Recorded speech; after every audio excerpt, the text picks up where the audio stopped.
The talk you're about to hear is by Zen teacher Sensei Amala Wrightson.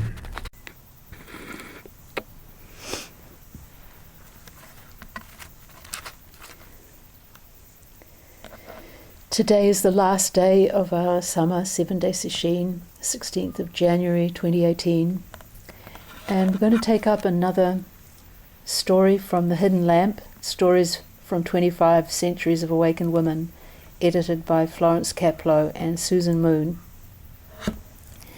And this one is entitled Songyong Doesn't Undress.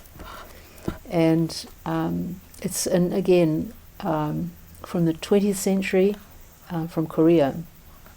I'll just go straight in and read the case, or the story.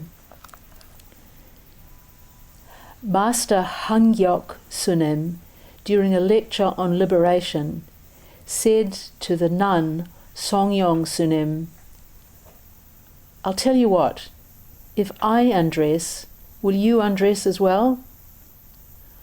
Songyong replied, "If you undress, that's fine. I'll undress as well. On second thought, I won't, because I fear sentient beings will fall into hell." To this he said, "It's the same for me. Although I could undress in front of you, I fear for the negative karma of others, so I'll keep my clothes on." They both laughed.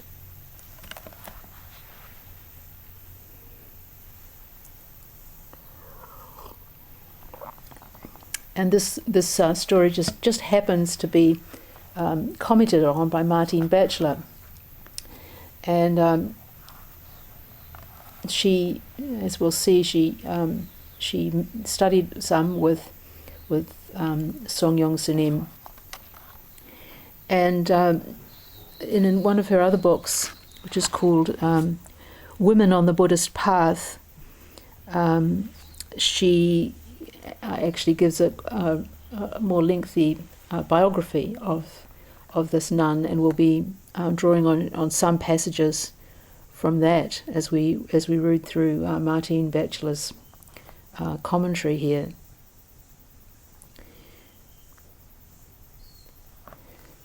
She says, "I can imagine the scene. Songyong Sunim was a big man, twice the size of Songyong Sunim, and here he is challenging her in front of a group composed of the fourfold assembly." Fourfold assembly means female and male monastics and female and male lay people.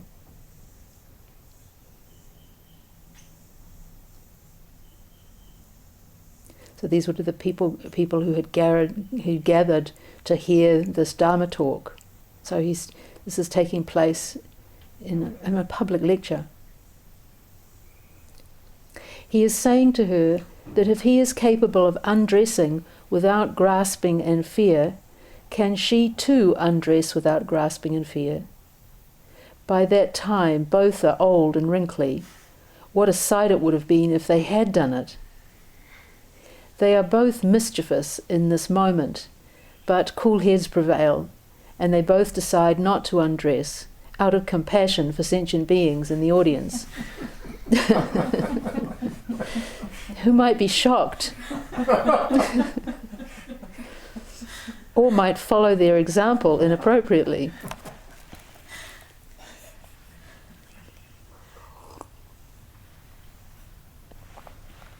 Songyong Sunim was a great Korean Zen master of the 20th century, who was a strong supporter of Korean nuns.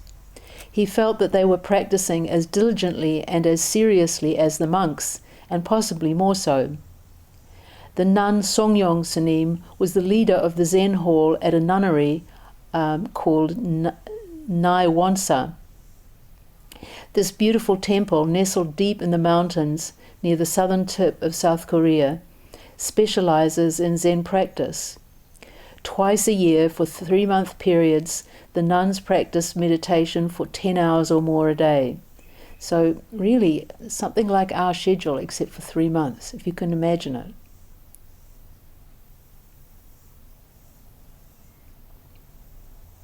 They also do 3-year retreats And sometimes they do special retreats for a week or two where they sit in meditation every night without lying down to sleep.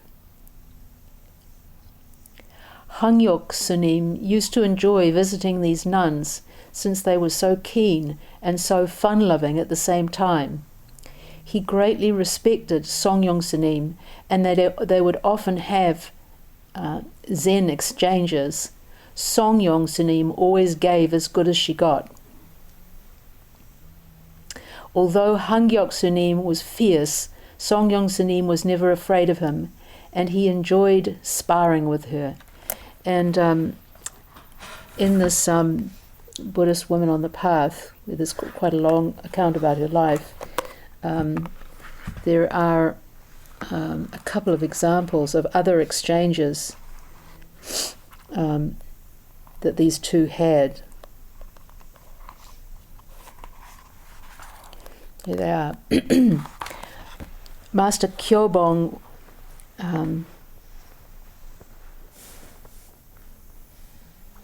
oh no, that's a different master. I'll tell you that one anyway. This is her exchange with a brother monk to the one we're looking at, Master Songyong. Master Kyobong once wrote on a piece of paper, "Where do all the sutras come from, and where did the Buddha get them from?" And she replied to him, "Why, great monk, do you bother with distracted thoughts like that?" He nodded and laughed. And this is one with Master Man'gong, who's in our story. And she describes him, because this account is in her own words, as being strong and rough, indeed quite frightening. I remember him shouting at us once, "You are here in great numbers, but what are you doing? Eating food, taking care of yourselves, sightseeing, just gobbling up the rice of the laity. Why are you playing around all day? Why don't you practice?" And then, at the end of his talk, he shouted, 10,000 Manjushris are here. Find the true and original one," and then stormed off to his room. And she recounts, "I ran after him in my formal robes, shouting, 'The true Manjushri, the Buddhas of the three periods, the patriarchs of the lineage, the masters of the present age, they all come out of my nostrils.'" He laughed and asked, "Where are your nostrils?" I answered, "Originally there are no nostrils, but as I cannot speak without saying something, I said it this way." He laughed again and said, "You put much effort into your practice. Make the young nuns practice well and guide them." Shortly after this encounter, he died. He had given this lecture because he knew he did not have long to live.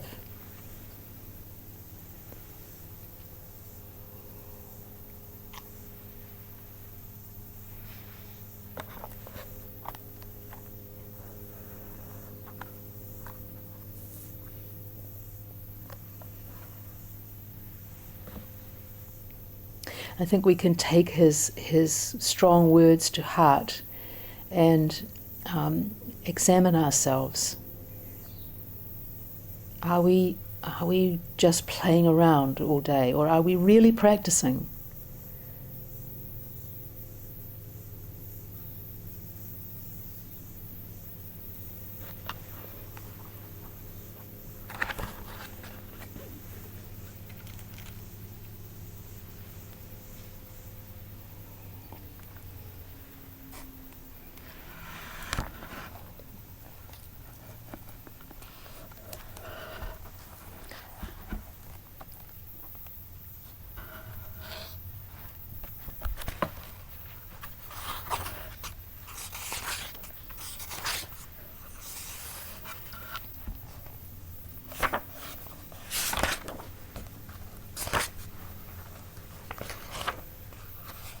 Back to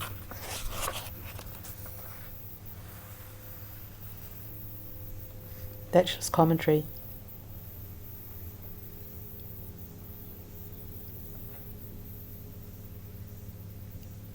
is talking about Songyong Sunim.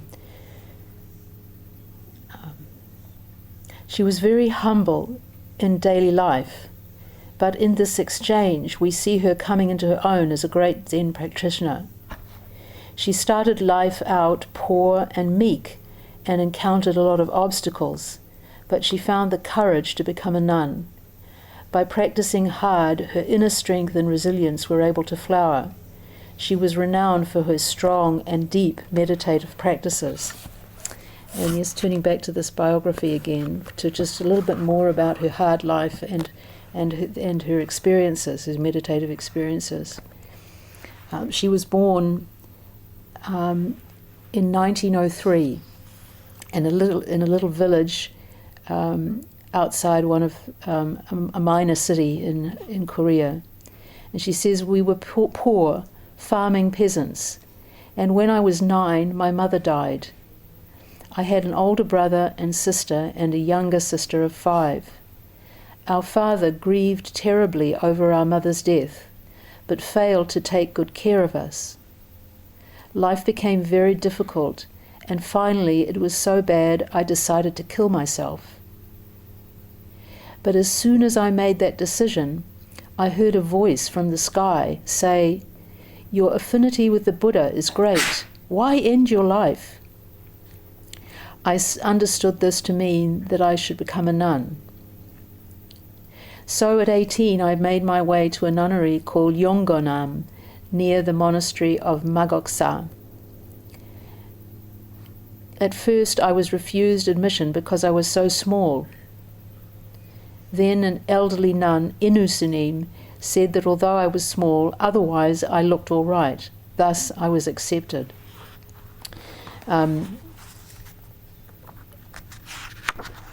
She was probably rejected because they were concerned about her being able to withstand the hard life that female monks endured in the monasteries. This was at a time when Korea was not wealthy. It was occupied by the Japanese. And life in the monasteries was not easy, apart from the schedule of sittings and so forth. The work to run the monasteries would be hard work. Later it describes her having to go into the mountains with a carrying frame on her back to chop and collect firewood, and then coming back and having to tend to the fires in the kitchens to cook the food for the monastery.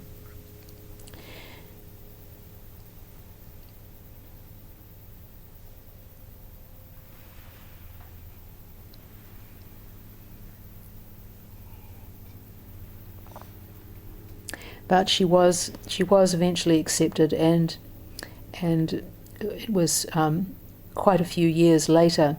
She was, I think, 18 when she came in to the nunnery, and it wasn't until she was in her early 30s that she met her teacher.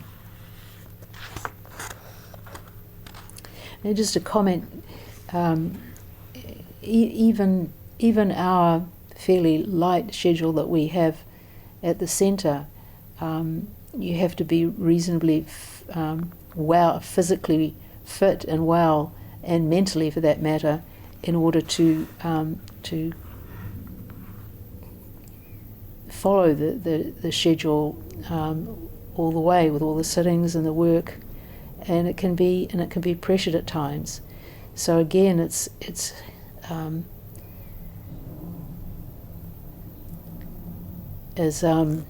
as the master told her to encourage the young nuns to practice hard, we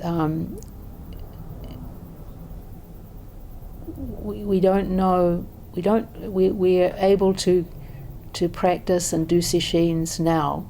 We have good health, good karma, but we don't know when that will change, and that's one of the reasons for really being sure that we don't waste our time.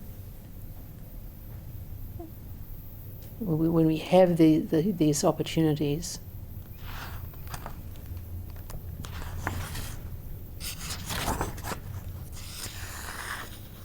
So skipping forward to her encounter with this other master called Man'gong.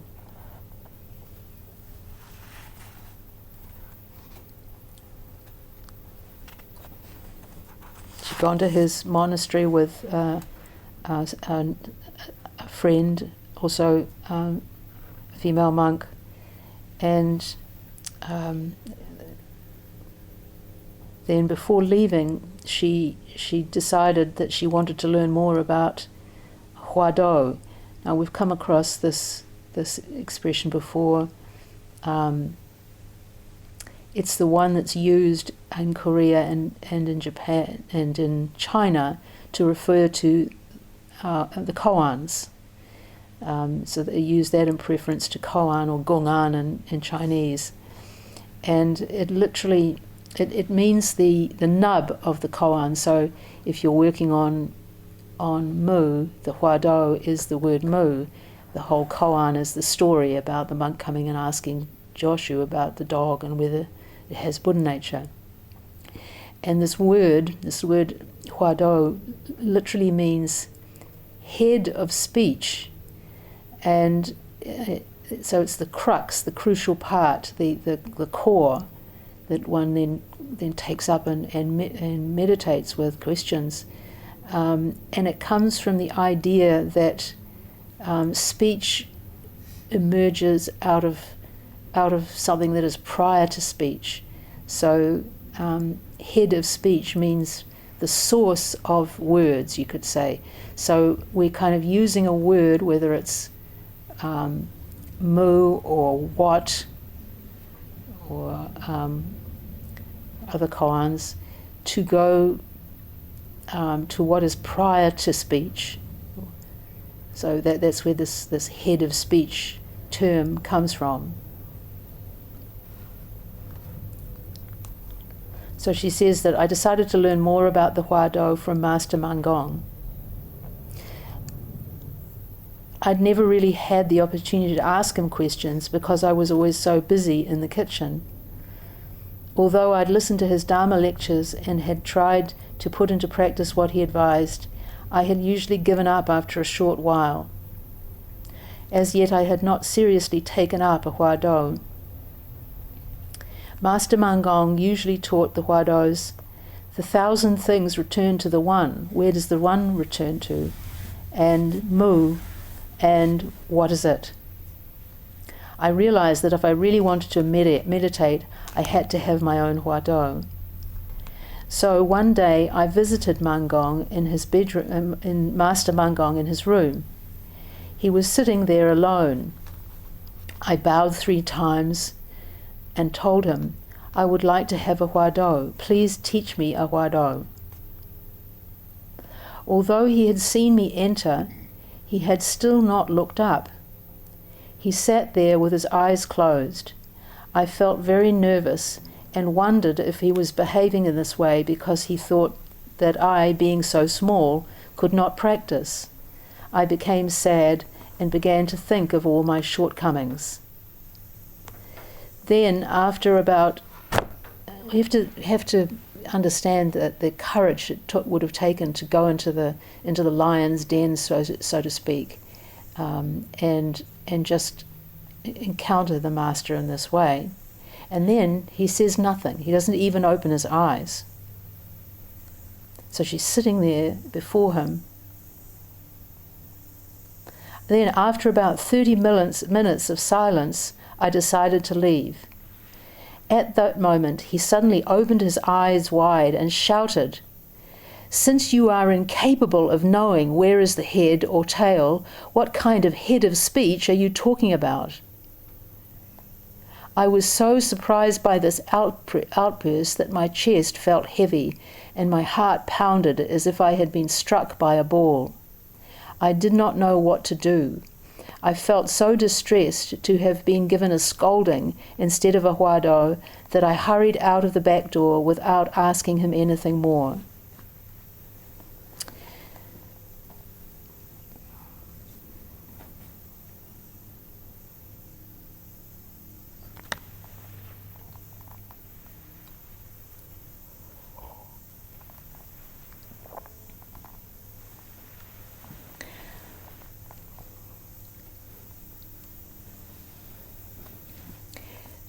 Shortly after, I left with my preceptress.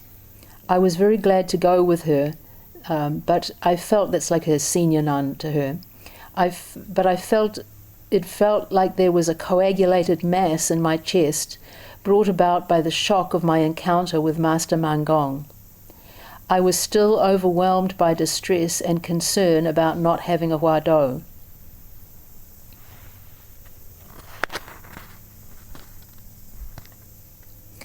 Not long after we arrived at another monastery, Songyong Sunim, a disciple of Man'gong, visited from the main monastery nearby, where he held the post of Zen advisor.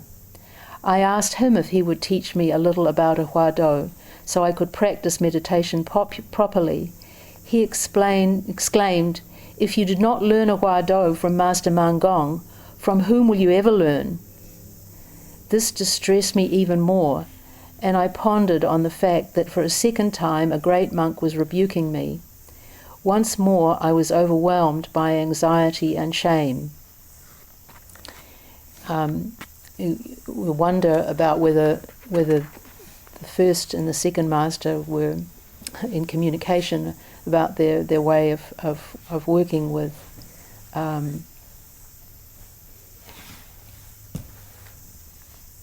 her.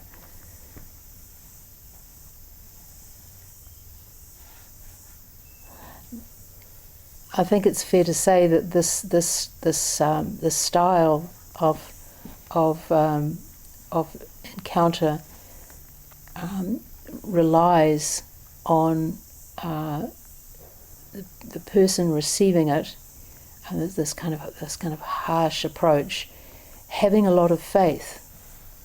And especially having great faith in the teacher.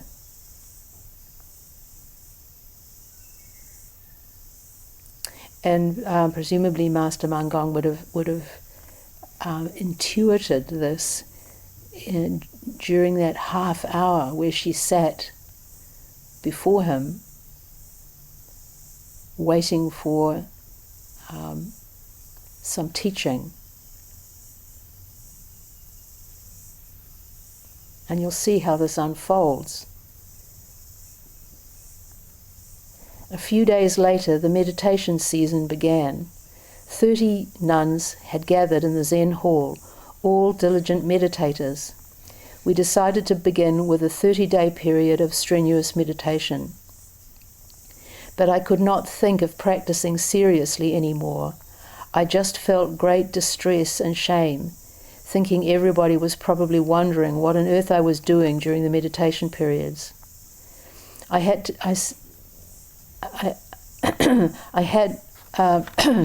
to make tea in the mornings, but for the rest of the time I sat in meditation. Sometimes I experienced distressing thoughts, sometimes doubts like, why can't I practice like the others? And why do the monks always rebuke me and not give me a huado? For the next 21 days, this mind of self-reproach did not abate. I lost the need to sleep and spoke to no one. Then I found myself in a state of vivid clarity. At 11:30, the other nuns would go to sleep in the meditation hall in their respective places, but I would go to the side room and meditate all night. Slowly, a vivid, tranquil state of mind arose. All distracted thoughts dissolved, and only clarity and quiescence remained. Occasionally, the question, "What is it?" would arise. All trace of distress disappeared, leaving the mind clear and pure. So, obviously, she didn't just stay in some kind of ruminating state, thinking about what had happened and feeling sorry for herself about the fact that she had been mistreated. But when she asked these questions, why did the monks always rebuke me and not give me a huado and so forth, it gave rouse to real doubts. Why? Why was she being treated this way?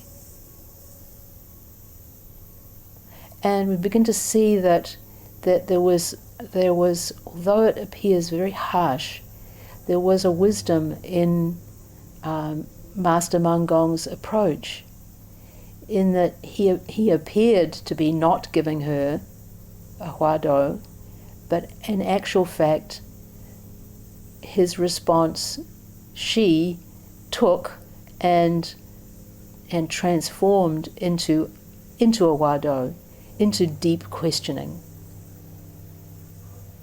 And over a period of intense questioning and hours and hours and hours and hours of sitting, this questioning ripened to the point where she says all distracted thoughts dissolved and only clarity and quiescence remained. And into this the question would come, what is it?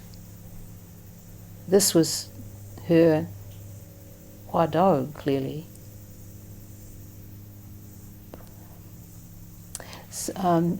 Sometimes people will hear these stories, and there's somebody not sleeping, or undergoing other kinds of austerities that we mentioned some of them yesterday, sleeping on the bare floor, unheated monasteries, this sort of thing. We may hear this and think that these will never get to that kind of level of dedication and engagement with our practice, and it can make the whole thing seem quite remote.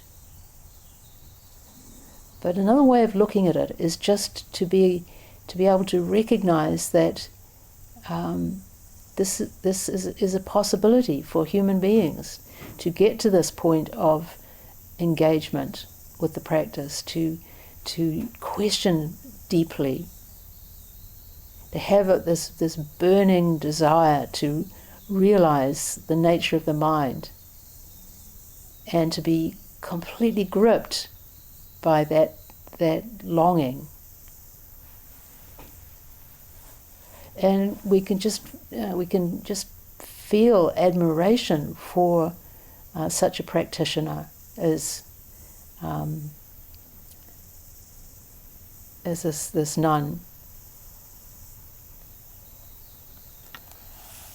and that this admiration, this respect, this even veneration, we could say, is part of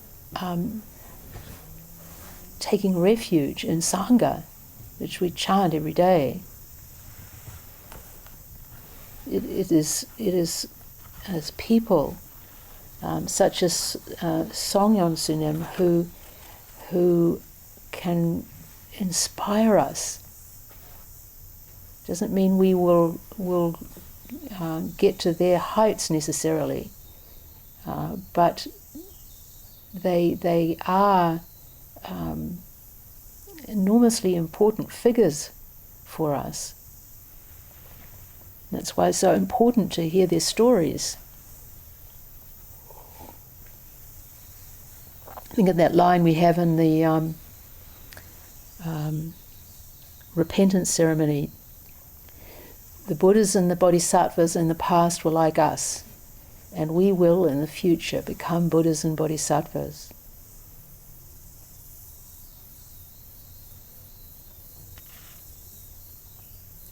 Suddenly, a single thought pierced right through me, all the way up to the top of my head. The thought was so powerful that a voice came out of me which said, Since originally there is no head or tail, where could either of them be? So this was her realization of the question she had been asked by Man'gong, Master Man'gong. Shortly after this, Songyong Sunim came back to the nunnery. I told him the self-reproach had pierced through me to the point where I felt I could toss the great masters over my shoulder. He explained that this was the great doubt on the point of bursting.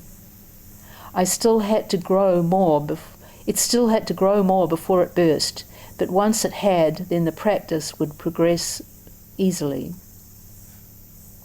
The following day, he pinned up a notice on the wall of the Zen hall which read, "Riding the bottomless iron boat, there is no hindrance to crossing the land." Riding the bottomless iron boat, there is no hindrance to crossing the land. When I read this, it suddenly occurred to me that in the midst of mind, there are no hindrances. Only the doubt remained, and even that would disappear. The next time we met, I told him how I understood the bottomless iron boat to be the mind. I added that because fundamentally the mind has no hindrances, it has no difficulties in crossing the land. He replied that the doubt had now burst and my practice was going well. It seemed this was the first time he had come across a nun whose doubt had burst so greatly, and it prompted him to return to Chongyesa to practice with even greater vigor under Master Man'gong. Apparently he was afraid of being surpassed in his practice by a nun. I now had no distracted thoughts at all. My mind was absolutely clear and quiet, and great faith was arising. I was pleased with the faith which poured out of me and could think of nothing except practicing meditation.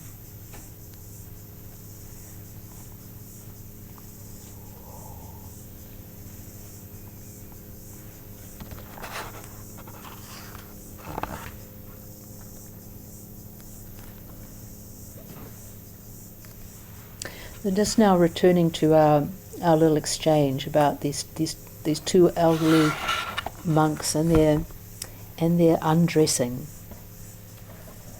And this little exchange happens during a lecture on liberation. So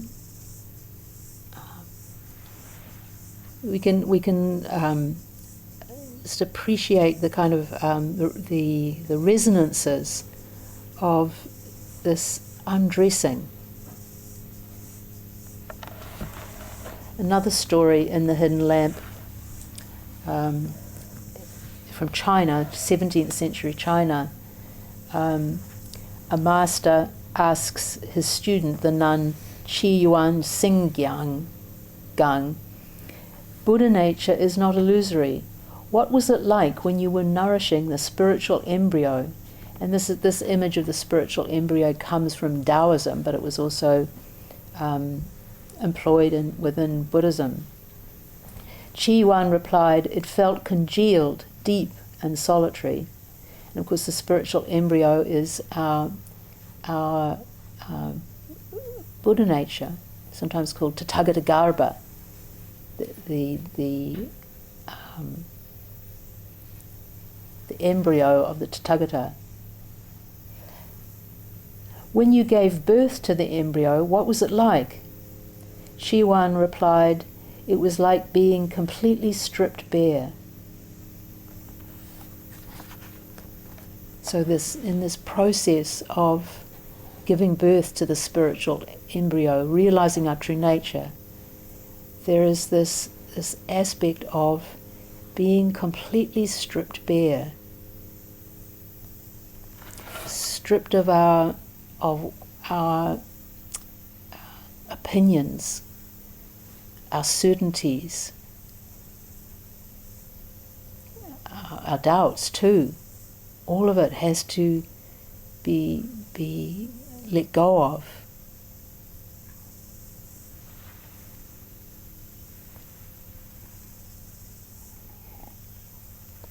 all of the cherished ideas we have about ourselves, who we are, what we are.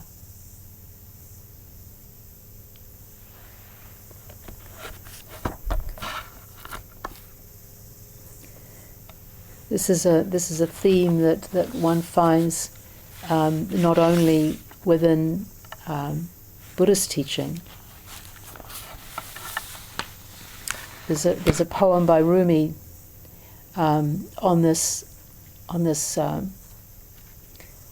what includes comments on this idea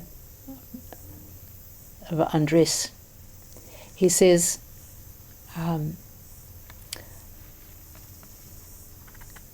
love comes with a knife, not some shy question, and not with fears for its reputation. You think of these two monastics and talking about undressing. They were not embarrassed or at all self-conscious, in as they really were ready to bear all. And you could say they're really they're truly comfortable in their own skins, wrinkly and old as those skins may have been. They're at ease with their physical being. Though even saying that is really too dualistic. They weren't thinking, I am at ease with my being.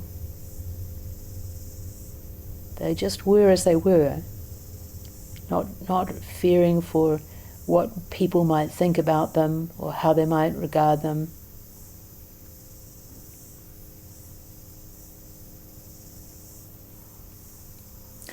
Rumi continues, I say these things disinterestedly, accept them in kind.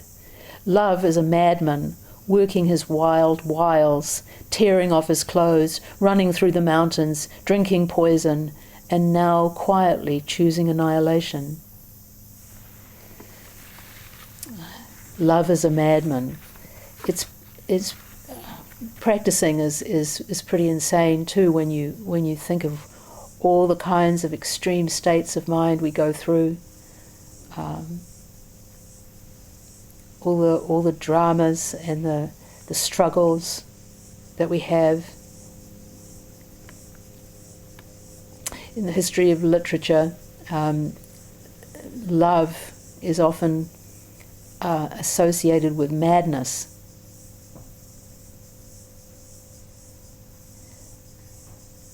And we working on the practice as a kind of falling in love with it,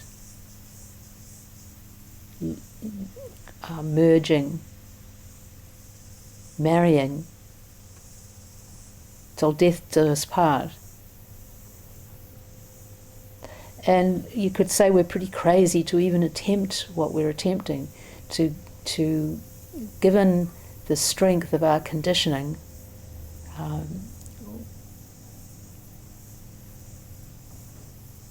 who but the foolish would take up the task?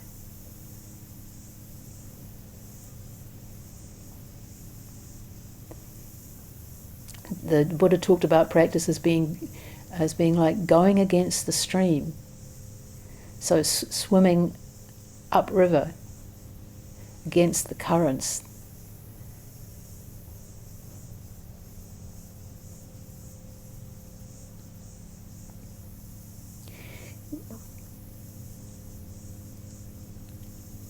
Rumi talks about this madman quietly choosing annihilation.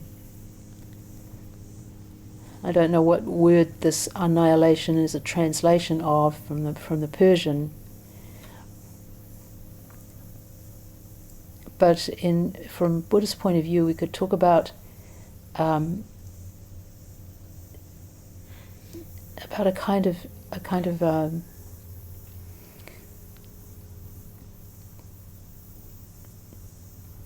disappearing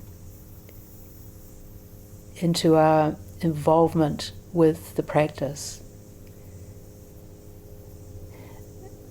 I think earlier in Sesshin I may have quoted the Genjo Koan, the famous part of Dogen's Genjo Koan, which captures this. He says, to study the way is to study the self.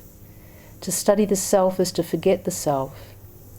To forget the self is to be enlightened by the 10,000 things. And it goes on, to be enlightened by the 10,000 things is to cast off one's body and mind, and the bodies and minds of others as well. All trace of enlightenment disappears, and this traceless enlightenment continues endlessly. This is the kind of, you could say, annihilation, though it doesn't quite fit here. More a sense of there being an emptying out which precedes a fullness. We forget the self, and because we've forgotten the self, we can be enlightened by the 10,000 things. Body and mind of ourselves and others are cast off. This means that there are no boundaries, no separation, even as everything remains distinct, clear.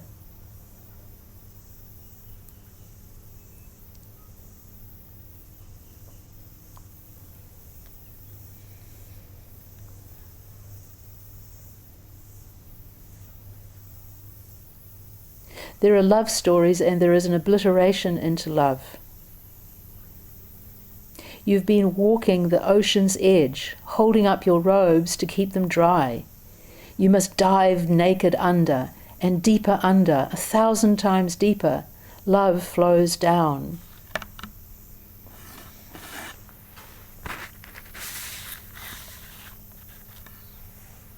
You've been walking at the ocean's edge, holding up your robes to keep them dry.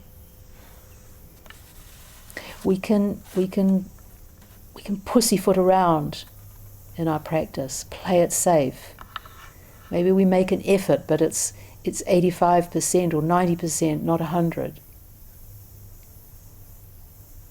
But this practice demands that we give it everything.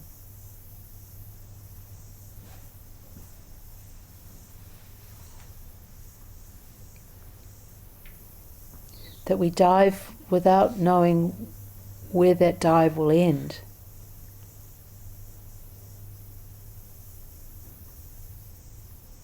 The ground submits to the sky and suffers whatever comes.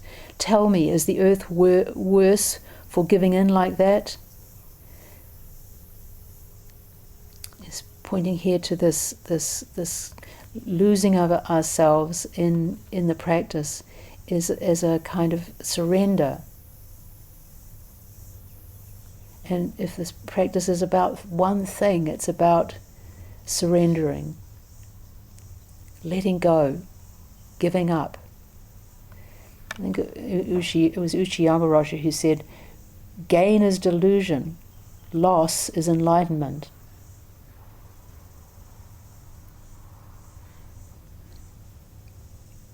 Don't put blankets over the drum. Open completely and let your spirit ear listen to the green dome's passionate murmur. Let the cords of your robe be untied. Shiver in this new love, beyond all above and below. The sun rises, but which way goes the night? I have no more words. Let the soul speak with the silent articulation of a face.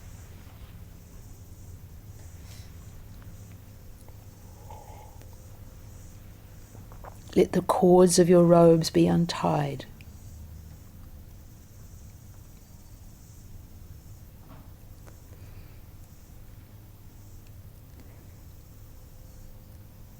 And go beyond words as Rumi comes to silence at the end of this poem. I have no more words. Let the soul speak with the silent articulation of a face. Let the koan speak with your whole body.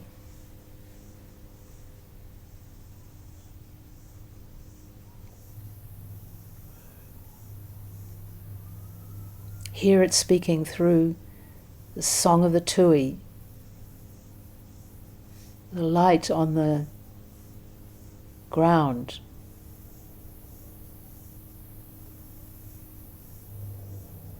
the incense smoke rising.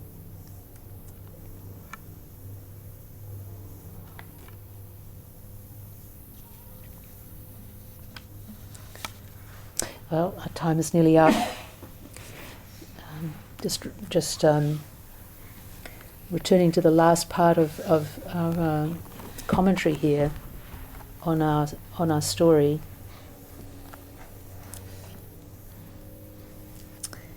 Martin Batchelor says, what is characteristic of these two great people and their interaction is the importance they give to the precepts. Some people think that having a Zen awakening means one can go beyond all boundaries and be totally unattached to any sense of morality. Songyong Sunim and Songyong Sunim were awakened Zen teachers. Nevertheless, they chose to live by their ethical training, not just for themselves, but also as an example to others. In Korea, there's a great emphasis on the practice of the three trainings of ethics, meditation, and wisdom. This story is embodying these three. Because of wisdom, Songyong Sunim and Songyong Sunim are not attached to or identified with their appearances. Because of meditation, they are stable and balanced and fearless. Because of ethics, they do not only consider their own actions, but the effects these actions could have on others.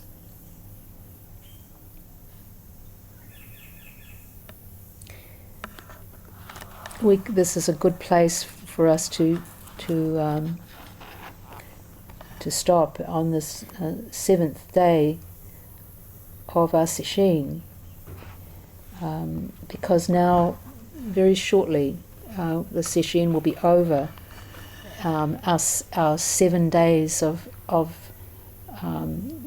being able to just focus on the practice, have 7 days of space for the meditation aspect of these three aspects of our practice, is extraordinary.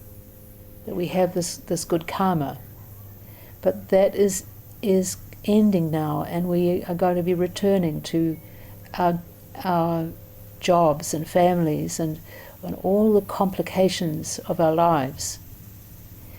Hopefully we return a little wiser, a little more aware, a little more knowledge of ourselves, at least that. But we're going to be called upon pretty much immediately to then put that wisdom into practice in our lives. And we can take guidance from this description that Martin Batchelor gives of the nature of upholding the precepts, the single sentence. Deep concern for the effects of our actions on others. To live our lives with that spirit.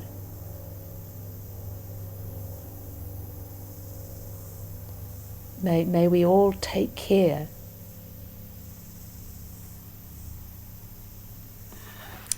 We'll stop here and recite the 4 vows.